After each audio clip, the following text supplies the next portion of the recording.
Lay balalarım lay. Kardeşim balalardı var 5. O da benim komşum tek oğlandı.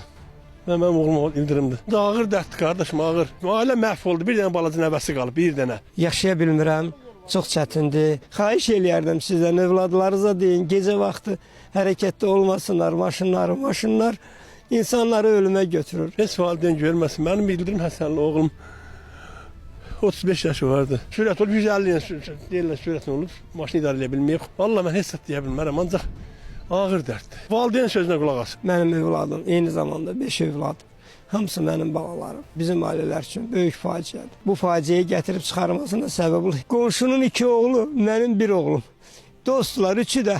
İndi hazırda 3'ü də bir yerdə dəfn olunub. Gənc imişlər, cavan imişlər, gediblər istirahətəmi. Oradan gələndən sonra baş verib bu hadisə. Adam heç inanmağa gəlmir ki, yəni belə şey olub. Çox çətindir, yəni cavandılar. Ağır vəziyyətdir, yəni Allah atasına, anasına səbir versin.